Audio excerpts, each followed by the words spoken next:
this is what you're up against.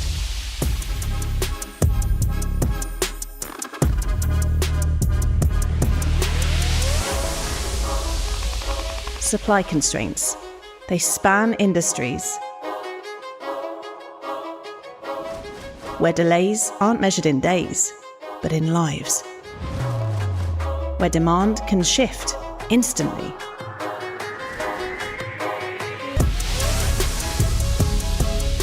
At every step, each decision flows into the next. Technology promises autonomy, but autonomy isn't enough to drive better outcomes. We get better outcomes when decisions are grounded in context, and actions aren't just automated, but coordinated across your business. That flow is what makes the difference. We call this the physics of supply chain, where your decisions don't stop at planning. They ripple through your entire business and shape the outcomes that reach far beyond.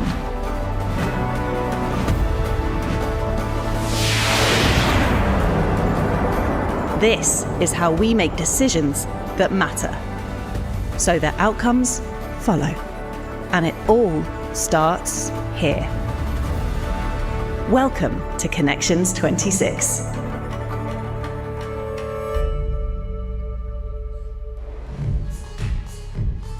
Please welcome to the stage Kinaxis Chief Executive Officer, Razat Gaurav.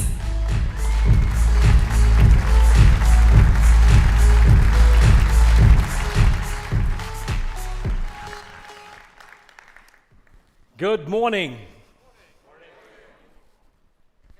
A little, the energy is still building up, I know. Good morning. Well, welcome to Kinexions 2026. I'm so thrilled to be here, part of the Kinaxis community, back to my roots in supply chain management software, and it's so awesome to have a room full of some of the deepest, smartest subject matter experts in the world of supply chain planning and decision making. Now, to get things started, we're going to start with a little exercise. So the lights are on. Please look to someone on your left. If you don't have someone on your left, look to someone on your right. Okay?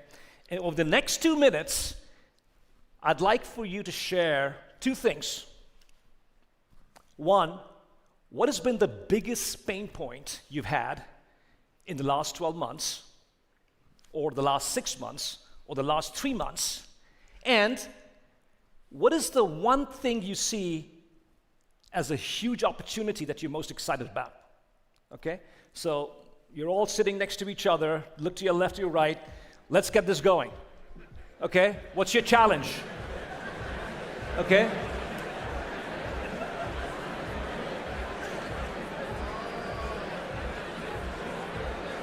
Keep talking, keep talking.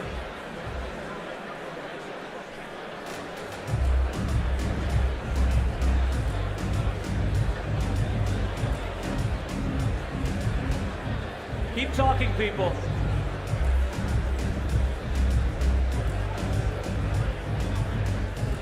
Keep going.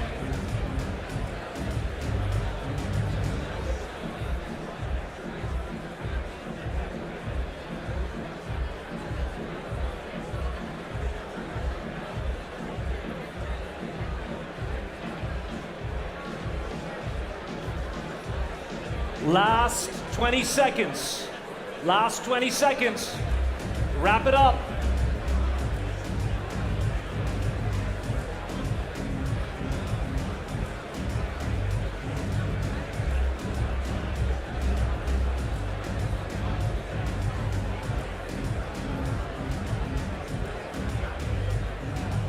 Don't talk too much. Wrap it up now. Okay, good. We're done. We're done. We're done. Okay. Fantastic. By the way, those of you standing at the back there are a few seats in the front over here. Don't worry, none of us bite. So come on, feel free to use up some of the chairs here as well. I know it's a full room, but there's a few seats in between and the front here, right? So look, we've got an exciting event over the next 2 days. I know some of the activities already started yesterday.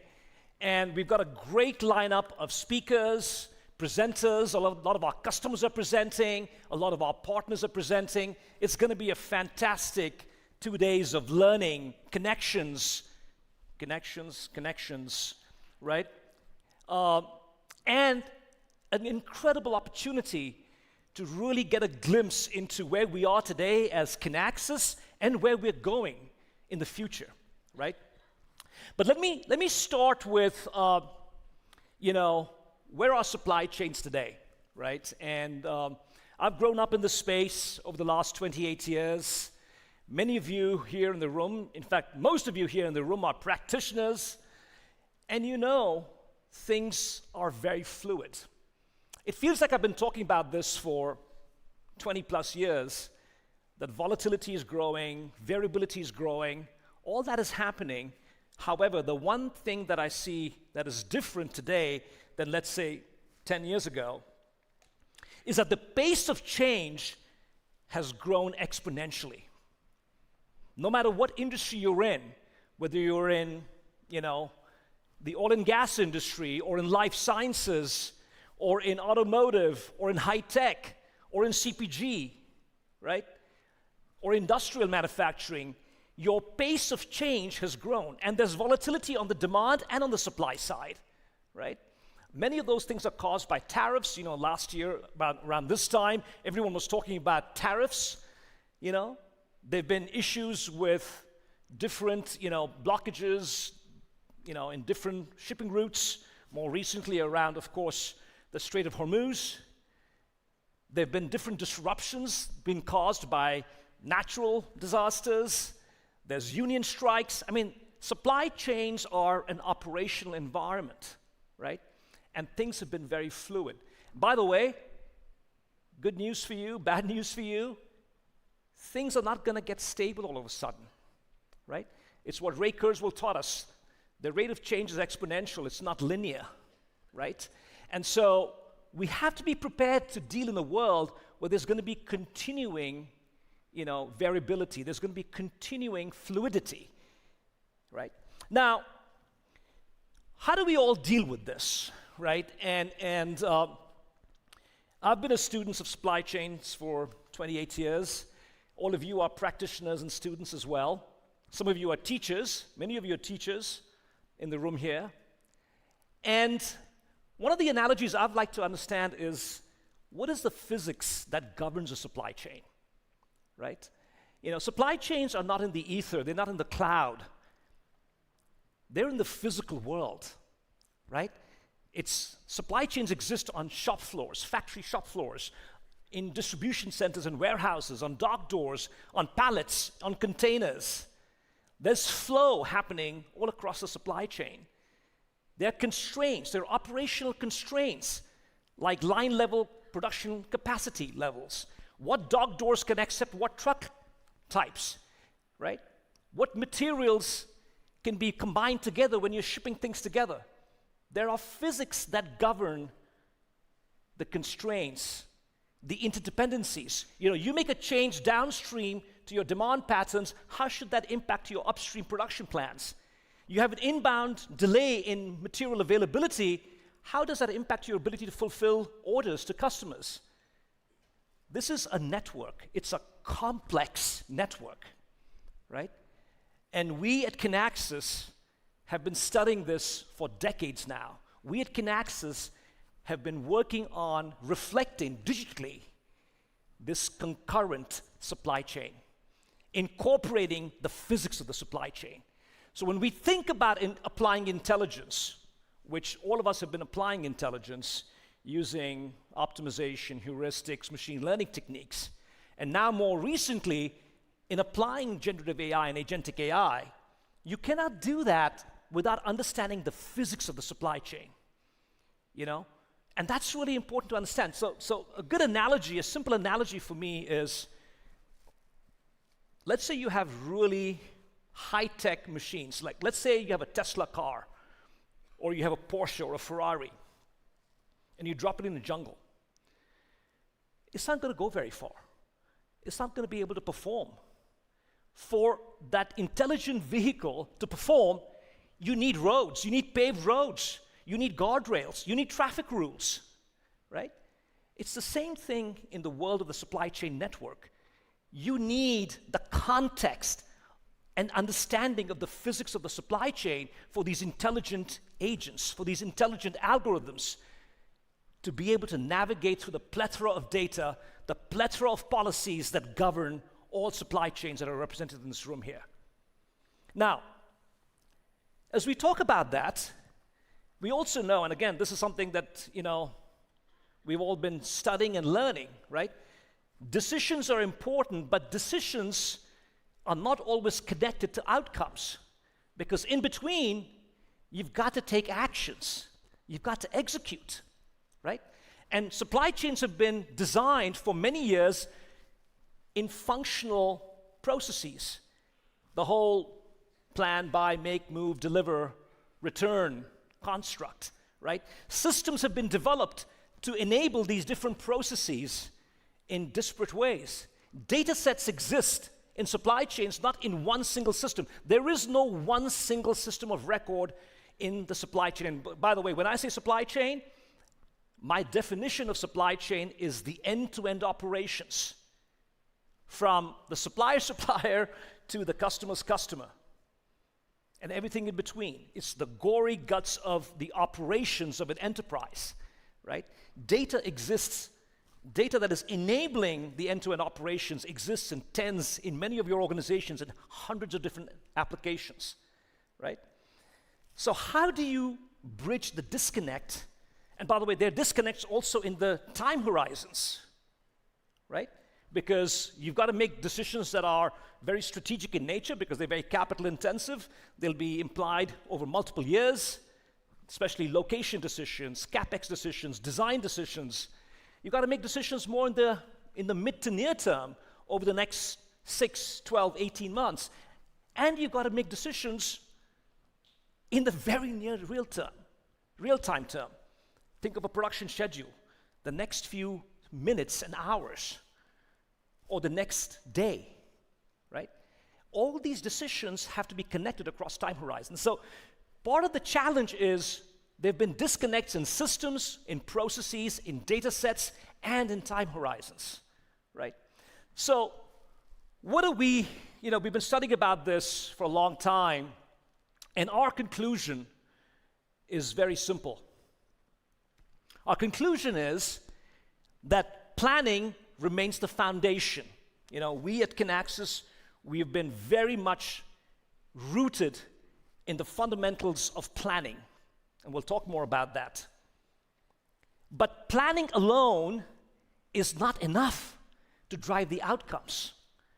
We've got to bring together these disconnects that exist. We've got to bring together the loop of sensing, planning, actioning, delivering the outcomes, and then learning, right? And that fundamental loop, we've tried to look for the right vernacular to describe this, and what we've landed on is the notion of operational orchestration.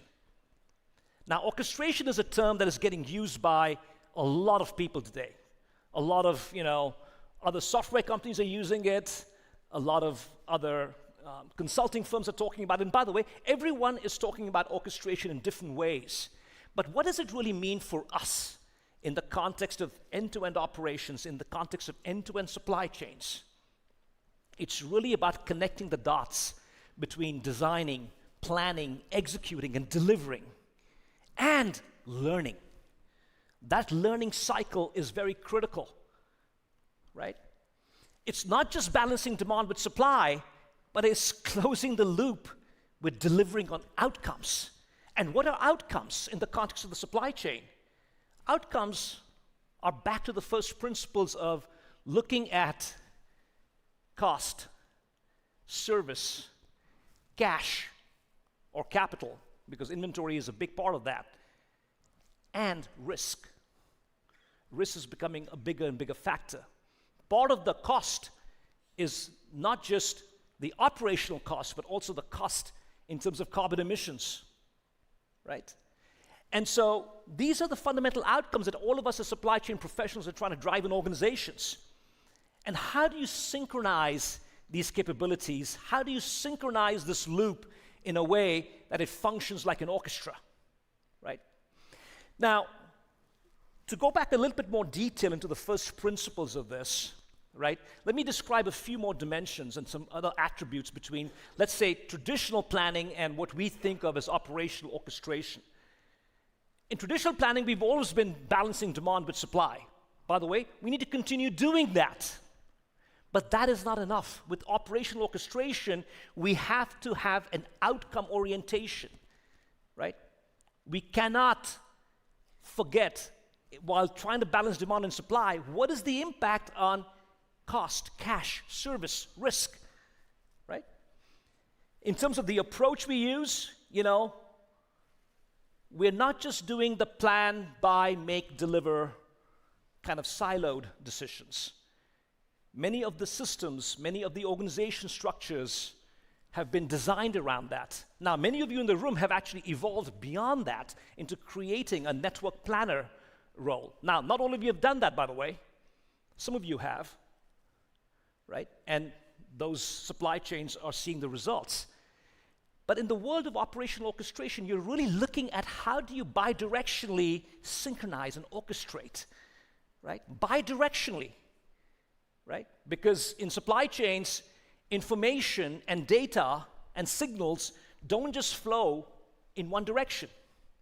They flow in both directions, from the demand side, from outside in signals, from the supply side, again from outside in signals.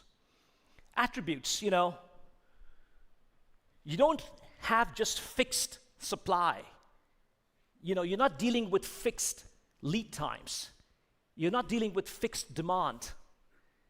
All of that is variable. And that's the reality of the operational environment that supply chains operate in. Variable demand, variable supply, variable lead times. By the way, sometimes even variable constraints. You've got to be able to fundamentally incorporate that in the way you're making your decisions to achieve the outcomes. Not siloed by,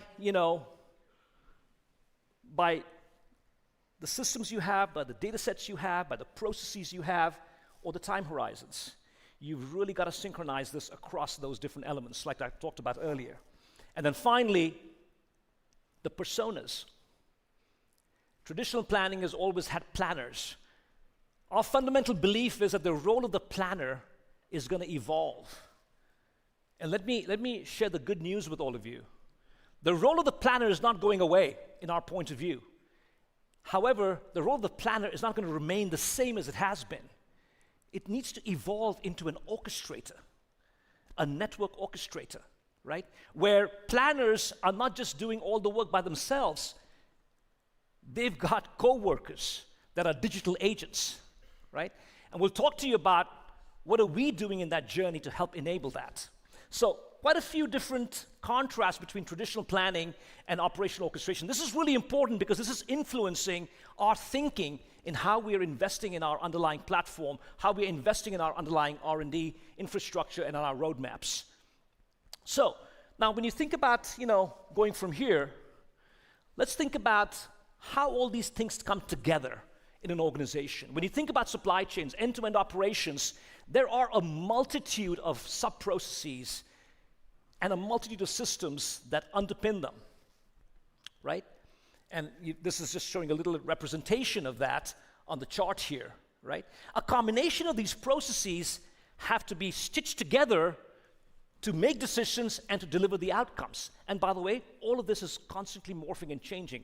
That's the environment that your supply chain works in. You're constantly sensing, deciding, acting, and learning, right? On an ongoing basis. So we have this notion of an outcome flow that requires for these different processes to be stitched together in a way that drives the outcomes. Let me give you some practical examples of this, right? Let's say you have, an S&OP process, and you've got outside-in demand signals coming in. Let's say, for example, you're a consumer company and you're feeding in social sentiment, and one of the celebrities or one of the promoters posts something that creates a big surge in demand. right? Let's say, the World Cup soccer, World Cup football is coming up here. Let's say Mbappe, one of my favorite players, he posts something online. He likes a t-shirt or he likes a golf club, right? Guess what that does to demand? It has a massive surge in demand. You've got to be able to have tentacles for those outside-in signals, right? There are other signals like weather, right? Traffic, like, what's happening at the macro level. So there's all kinds of demand signals that are very different and relevant for the kind of product category you have. But you bring those demand signals, you ingest those demand signals, you can have agents now that are able to understand what are the implications of those demand signals. Does it really make a difference to your demand pattern or does it not? How should you be rethinking about prioritization, right? You do that, and then from there, you're looking at, how do you look at your playbook of scenarios to make appropriate actions happen? If there is going to be an impact on that demand signal, what is going to be the impact on supply? Do you have enough inventory in hand? Do you need to rethink your production plans? Do you need to have a different supply plan established? Do you need to rerun your supply plan, right? All of that requires a mix of agents and humans coming together, right? And then the best scenario gets promoted. Either you have an exception management or you're able to just still go ahead with your original plan, and then you're able to update your promise, right? And all of this happens in real time, in a way that you're taking outside-in signals, you're stitching it together with intelligent agents. Humans are coming in and making judgments, and then they're taking appropriate actions in order to really be able to service that demand. So you don't miss the revenue. You're able to make decisions in a profitable way. You're able to make decisions based on your capacity constraints for your supply, for your production. You're able to do that with a cost-to-serve notion, right? This is an example of this gets together. I'll give you another example, for example, right? Let's look at a supply-side signal. Let's say you have something coming inbound, from Asia or from, a nearshore center, and there's a supply disruption because of a union strike, for example, right? Or let's say there's a breakdown in one of the fleets that are bringing your component parts on shore, right? You've got to really be able to be scanning for those outside-in signals, not just on the demand side, but also on the supply side, right? Agents can be scraping the data, can be scraping news channels, and looking for those kinds of informations that are relevant and transforming them into what the implications are. Agents today can be modeled to do that, right? These agents then assess if any of these external feeds have an impact on the plan. The plan is sitting in Maestro, right? They're able to ping the Maestro engine to see, is there an impact based on this delay or a union strike or whatever the case may be, right? Maestro agents then are able to get activated within Maestro and play out different scenarios in the plan, right? And these plans then tell you what are the implications, right? And these implications are not provided in a black box kind of way. They're provided with explainability. Now that we have a conversational interface, and you'll see demos of that today on main stage as well as in our innovation zone, in the demo booths, you have explainability on what is going on and what is causing this, what is behind this, what are the options you have. All of that can be explained in natural language to a human persona that is looking at this and figuring out how to manage this delay. If there is a delay, maybe you take some actions, like you do an expedite, you do a stock transfer, you reorient your supply plan, or if that was pegged to a different order going to a customer, you reset expectations on the delivery date with the customer, right? All of these things are real-world examples of what's happening in your operational world that requires an orchestration framework, that requires for you to bring data, systems, processes together in a cohesive way. Leveraging agents, leveraging human judgments together in an effort to achieve the best outcomes. Again, outcomes equates to cash cost service risk. Okay? So what are we at Kinaxis doing about this, right? What are we building out to make sure, and we've got like 5 strategic initiatives to make this vision we have a reality, right? And let me go through this with some level of just introductory remarks, and then we're going to have Andrew Bell, our Chief Product Officer, and Manik Sharma, who leads our Agentic solutions, will be coming and discussing these in far more detail. The first thing we're doing, of course, is we're doubling down and investing in our core platform, that's Maestro, right? Maestro is the world's leading planning and decisioning engine in the world, okay? We are investing to make it more performant. We're investing to make it more scalable. We're investing in adding additional feature capabilities to build out this end-to-end planning capability. And you're going to hear from Andrew about new capabilities we've introduced into our platform around machine learning-based forecasting, enterprise scheduling, a whole multi-echelon inventory optimization capabilities that is coming out, right? So we are continuing to make a lot of investments here. We've also added a lot of capabilities around agents in Maestro, right? And we've got out-of-the-box agents. We've got a Maestro Agent Studio where you can compose agents that has access to all the data and resources within Maestro, right? And by the way, Maestro uses a heavy dose of predictive and prescriptive AI and is now also leveraging agentic AI, right? This is going to be a key area of focus for us to continue building out our planning and decisioning platform as the world's leading planning and decisioning platform. Many of you are on that journey today, here in the room. Again, remember, planning is foundational. You can't get to orchestration, you can't get to all the whiz-bang around agentic work without planning and decision-making as the fundamental foundation. Now, leveraging all that knowledge and all that experience we have and all the work we've done in building out this platform that reflects the physics of the supply chain, we are now extending into a broader framework that enables operational orchestration. And let me talk to you a little bit about this at a high level, and then Andrew's going to talk to you about this in a lot more detail together with Manik. Okay? We've got this agentic framework that has different layers to the stack, where we are leveraging the latest in the data architectures that exist. We're using the latest in agentic AI, right?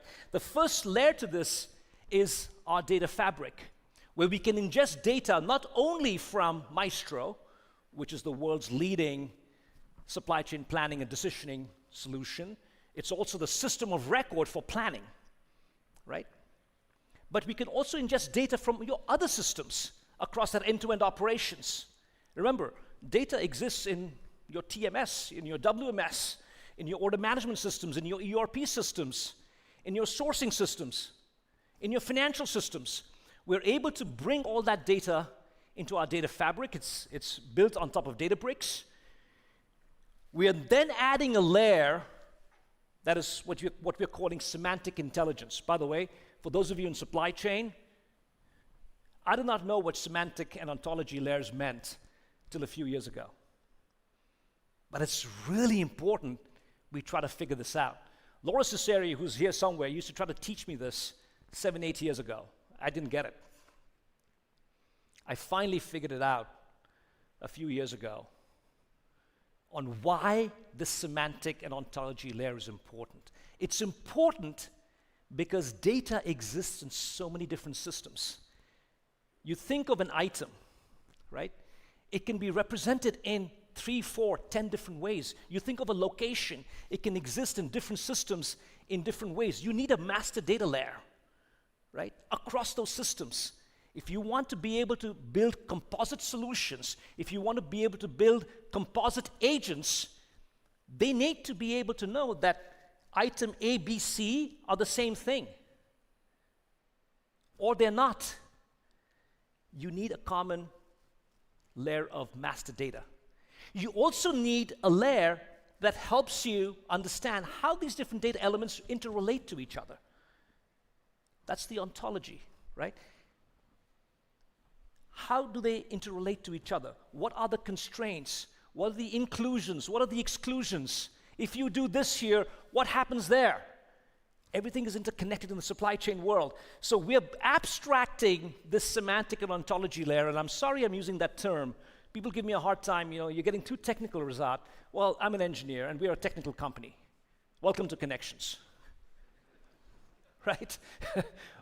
We are not a blah, blah, blah company. We are a technology company, people. Right? But we are abstracting our semantic and ontology layer, and we're extending that to be able to map data elements and processes beyond just what's in Maestro, so we can build out these orchestration use cases, right? By the way, part of the semantic intelligence layer is also reflecting what are the constraints in your supply chain, right? Because not everything works with everything. Again, going back to the analogy of the physics of the supply chain, you have to know what physics governs your supply chain. Not everything can be mixed together. You can't overload a production line. You have shifts, you have working hours, you have driving hours, you have dock doors, you have different configurations of pallets and containers and truckloads, right? All of those don't exist in any one system. They exist across a plethora of systems. And by the way, many of those data elements, they're not even in any systems. They're in people's heads or they're in spreadsheets. We need to be able to surface those to the semantic intelligence layer to have the right context so smart agents can come up with predictions and prescriptions and solutions that are feasible, that are executable, right? The next layer here beyond that is our core decisioning capability, right? The decisioning will happen through our Maestro platform. It can happen through other components of your footprint as well, right? There are many other applications you have that are making decisions across the end-to-end life cycle from end-to-end operations perspective. And then all of that gets surfaced into the experience layer. The experience layer could be a user interface, or it could be a conversational interface, or it could be headless because it's running in an automated way, right? And all of this is coming together to help enable the orchestration layer. And our goal here is, as we provide these layers of capabilities, we have to have a design principle around interoperability. Because we don't expect that everything will be from Kinaxis, right? We discussed this with our customer advisory board yesterday, and they were very interested in our direction here. And they said, look, Razat, some other companies are trying to do the same thing, and we are doing this with so-and-so, and we're doing that with so-and-so, right? But my question was, do we have the right to play to get beyond planning and decision-making into this orchestration layer? Because the lines are blurring. The lines are blurring, especially when you talk about the outcomes, when you talk about the value we can bring as supply chain professionals. And the resounding answer is yes, we have the right to play. But we also have to interoperate with other systems, with other applications, with other agents. If you've got an enterprise-wide semantic initiative, great. We'll integrate that. We'll interoperate with that. We'll plug into that. Now, there may be some more granular details we need in our supply chain semantic layer, which we can add as a new capability. It can be additive. But it doesn't mean that everything has to be in Kinaxis or nothing, right? We have to have a modular architecture, which is what this is, and we have to interoperate. The other thing this is doing is it's designed for composability. This is a very important principle. And by the way, composability doesn't equate to customizations. Customizations was you're writing code on the fly. And over time, who's going to manage that code? Right? It creates tech debt over time. I've done that in my past lives. And oh my gosh, it comes back to bite you over time. And by the way, it's not a scalable model. But the new architectures we have today, where you're not writing scripts in the integration layer to define how different things stitch together and work together, you're able to abstract that at the semantic or ontology layer.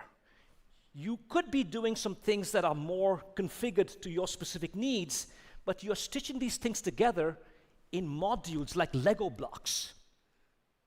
These will be supportable, they'll be maintainable, they will be backwards compatible from an upgrade perspective.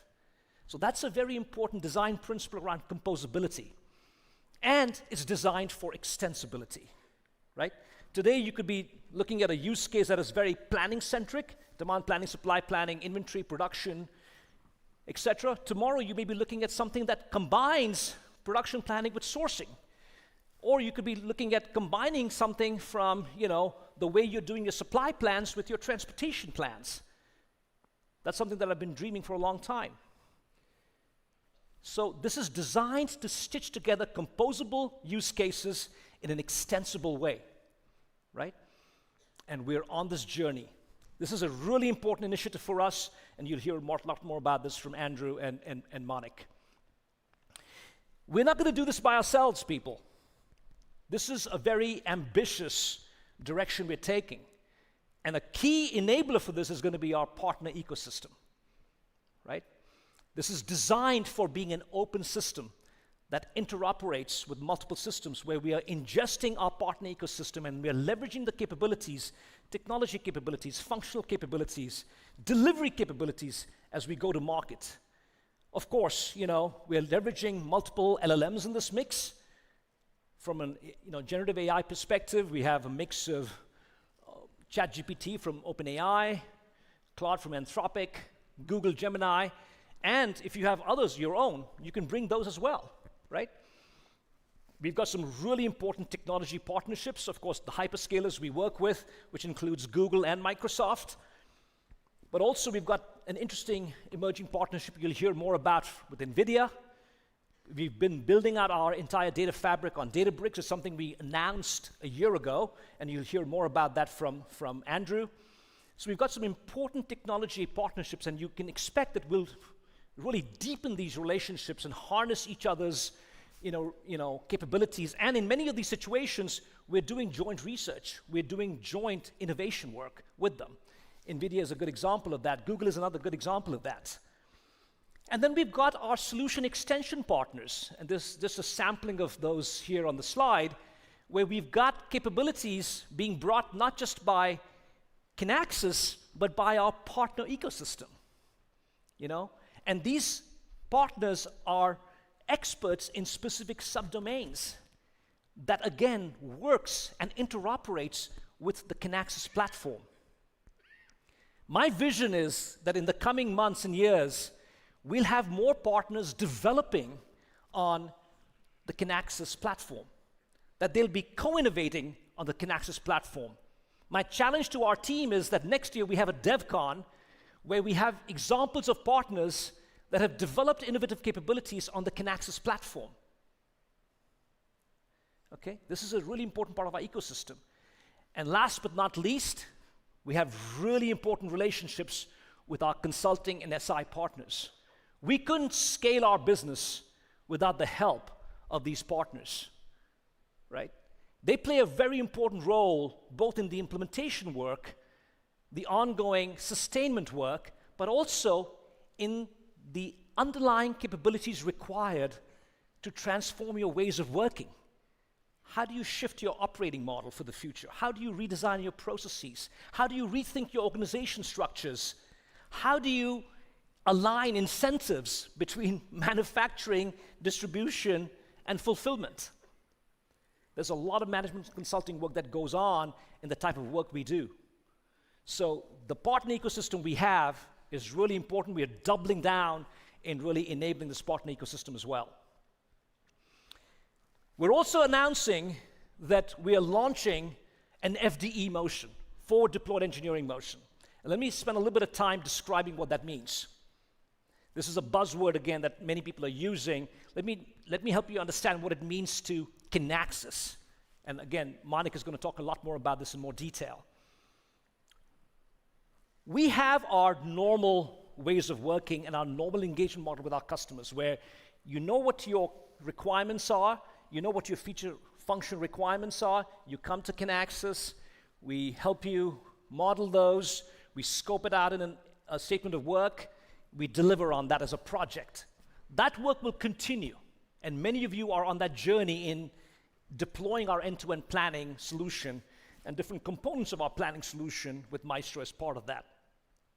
But we also have examples of customers that have done that and now are looking for the next wave of efficiency, for the next wave of innovation, for the next wave of how do I take out $1 billion of inventory in my network because I'm carrying 10, 12, $15 billion of inventory in my supply chain network. There are pain points and there are desired outcomes, but they don't know, the customers don't necessarily know what the feature function requirements are. So we're going to be mobilizing a set of experts with process knowledge around the supply chain, solution knowledge, data engineering skills, and data science skills to really be able to work with the customers in a very agile way, in an iterative way, to develop the solutions using the different components and the Lego blocks of our platform. Right? This is a fundamentally different engagement model. It's not a project-driven engagement model, it's a product-driven engagement model where we are co-building with our customers. And we want to take ownership and accountability on delivering on the outcomes, right? It's not driven by feature function SOWs, it's driven by pain points and outcomes, and then in an iterative way, we are co-building with you, leveraging the components of our platform and being accountable to have that sustained engagement with you. This is an important initiative. Monica is going to talk a lot more about this. We're putting resourcing behind this. And by the way, we're going to be leveraging our partner ecosystem as well to scale this up because we can't do this by ourselves. Okay? Last but not least, the only reason why we exist is if we can continue to add value to our customers. The only reason why we can continue to grow our business or sustain our business is because we are delivering successful outcomes to our customers. And this is a huge initiative we have across the entire company. We've added a metric from myself all the way down to individual contributors. Everyone's bonus, everyone that's on a bonus plan at Kinaxis has a metric around customer-centric retention, customer-centric value. We're making investments to create a common threading of how we measure value and how we make accountable our own teams for delivering value across the sales cycle, the implementation and project cycle, or the product co-building cycle, and the ongoing customer success cycle. This is an important initiative for us because we want to be accountable for delivering value across that entire journey in a seamless way. We're also doing a lot of work, as you can tell, with our platform to really innovate at scale. We want to solve the most complex problems in the world of supply chain and operations. We want you to bring us those problems. We want to leverage a combination of our platform capabilities and our engineering and forward deployed engineering capabilities and our partners to solve those problems for you. We want to innovate at scale. And lastly, we can only do this if our partners come with us on this journey. We are doubling the investments we're making in training and enablement of our partner ecosystem. This is an area that is really important for us because we cannot do this ourselves, like I said earlier. We are doubling our investments in training and enablement of our partners. And we need our partners to develop the right talent to solve complex problems. We need our partners to be as passionate as we are about solving complex problems. Right? And if we can do that, I'm confident we can deliver value. I'm confident we can continue to scale up our business and keep delivering value to you. Okay? Now, having said all of this,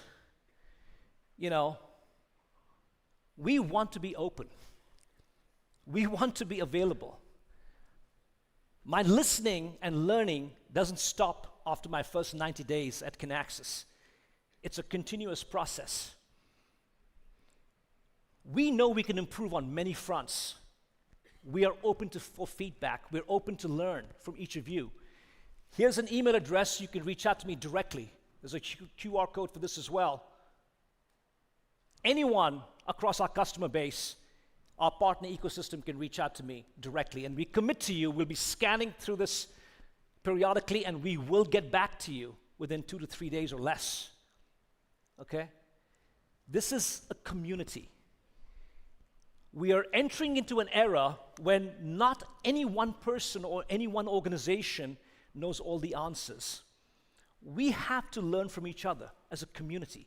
This Kinaxis community that's assembled in this room here, that is logged in from, the online folks that are watching the session, this community can navigate through this together in all the known unknowns and unknown unknowns that are happening in the world today.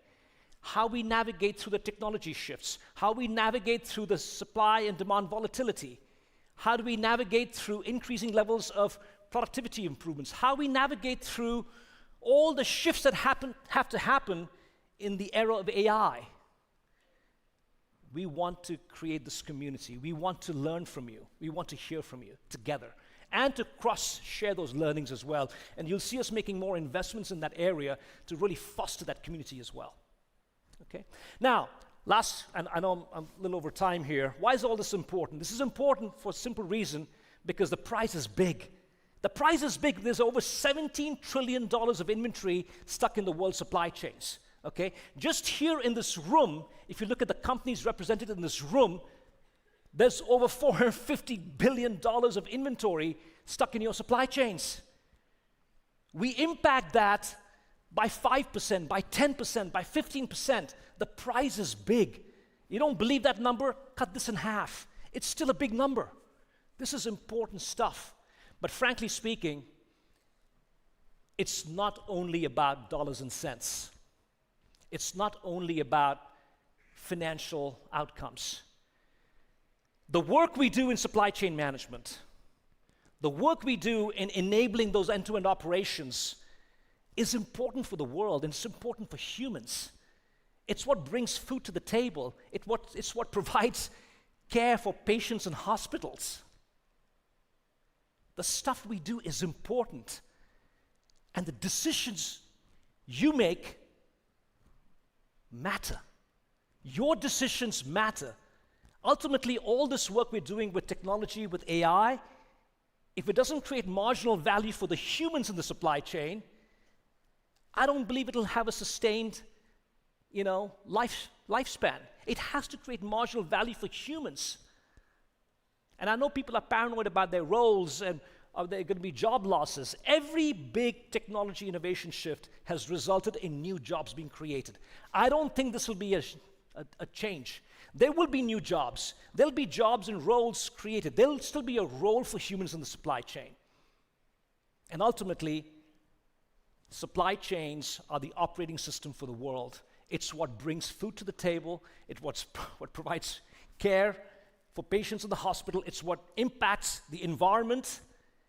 And ultimately, it's what creates a better quality for life for humans. Your decisions matter. Thank you so much. We've defined the future. Now, let's see how Kinaxis is building for it. Please welcome Chief Product Officer Andrew Bell. All right. Well, good morning, everybody. So awesome to see all of you.